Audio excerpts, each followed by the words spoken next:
আজকে আমি আপনাদেরকে কাবলি ছোলা দিয়ে ছোলের রেসিপি বানিয়ে দেখাবো। আর এই ছোলাটা দিল্লির ফেমাস একটা রেসিপি। তো দেখুন কিভাবে বানাই। প্রথমে আমি এই ছোলাটা রাতে 10 ঘন্টার মতো ভিজিয়ে রেখেছিলাম, মানে ওভারনাইট ভিজিয়ে রেখেছিলাম। তারপরে একটা প্রেশার কুকারে দিয়ে দিলাম।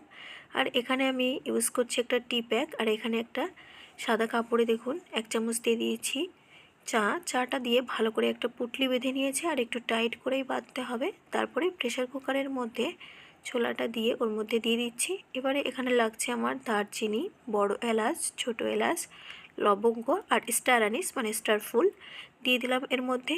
আর দিয়ে দিচ্ছি একটু নুনটা দিয়ে প্রেশার কুকারের মধ্যে পরিমাণ মতো জলও দিয়ে দিয়েছি দেখুন।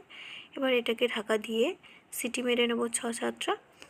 তারপরে দেখুন একটা ভাজা মশলা রেডি করব। তার জন্য নিয়ে নিয়েছি আমি এখানে মৌরি, জিরে, ধনে আর গোলমরিচ। এবার এটাকে একটু শুকনো খোলায় ভালো করে নাড়িয়ে চাড়িয়ে 2 মিনিট মতো ভেজে নেব। ভাজার একটা গন্ধ বেরোলেই আমি এটাকে নামিয়ে নিয়ে একটু ঠান্ডা করে নেব। তো দেখুন ঠান্ডা করে নিয়েছি। এবার এটাকে মিক্সির একটা গ্রাইন্ডারে দিয়ে ভালো করে গুঁড়ো করে নেব। তো দেখুন গুঁড়ো মশলাটা আমার রেডি হয়ে গেছে। এবারে একটা পেস্ট বানিয়ে নেব। তো লাগছে আমার এখানে কাঁচা লঙ্কা, রসুন আর আদা। এবার এটার একটা মিহি পেস্ট বানিয়ে নেব। মিক্সার গ্রাইন্ডারে দিয়ে একটা পেস্ট বানিয়ে নেব। তারপরে দেখুন এখানে আমি নিয়ে নিয়েছি একটা কড়াইতে দিয়ে দিচ্ছি সর্ষের তেল। তেলটা গরম হলেই এর মধ্যে আমি ফোড়নে দিয়ে দিচ্ছি তেজপাতা আর গোটা জিরে। তারপরে এখানে আমি দিয়ে দিচ্ছি একটা পেঁয়াজ কুচি, একটা বড় সাইজের পেঁয়াজ নিয়ে নিয়েছি। পেঁয়াজটা ভালো করে কুচি কুচি করে কেটে নিয়েছি। তারপরে দেখুন পেঁয়াজটা দিয়ে একটু ভালো করে নাড়িয়ে চাড়িয়ে লাল লাল করে একটু ভেজে নেব। পেঁয়াজটা একটু লাল লাল ভাজা হয়ে গেলে তারপরে আমি দিয়ে দিচ্ছি একটা টমেটো কুচি। টমেটোটাও একটু নাড়িয়ে চাড়িয়ে ভেজে নেব। টমেটোটাও একটু সফট হয়ে গেলে এবারে এর মধ্যে আমি দিয়ে দিচ্ছি আদা, রসুন আর লঙ্কার যে পেস্টটা বানিয়ে রেখেছিলাম সেই পেস্টটা দিয়েও ভালো করে আবারও নাড়িয়ে চাড়িয়ে মশলাটা 3 থেকে 4 মিনিট মতো ভেজে নেব, যতক্ষণ না মশলা থেকে তেল ভালো করে সেপারেট হতে থাকছে ততক্ষণ। তো দেখুন মশলাটা আমার ভাজা হয়ে গেছে।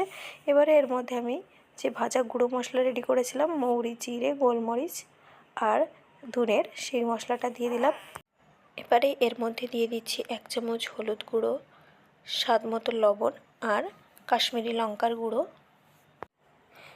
মশলাটা দিয়ে আবার ভালো করে নাড়িয়ে চাড়িয়ে মশলাটা একটু ভেজে নেব 2 মিনিট মতো। মশলাটা আমার ভালো করে দেখুন ভেজে নেওয়া হয়ে গেলে এবারে আমি যে ছোলাটা সিদ্ধ করে রেখেছিলাম ছোলাটা আমি এর মধ্যে দিয়ে দেব। মশলাটাও দেখুন কি সুন্দর তেল সেপারেট হয়ে গেছে আর ভালো করে ভাজাও হয়ে গেছে। এবারে আমি ছোলাটা দিয়ে দিচ্ছি।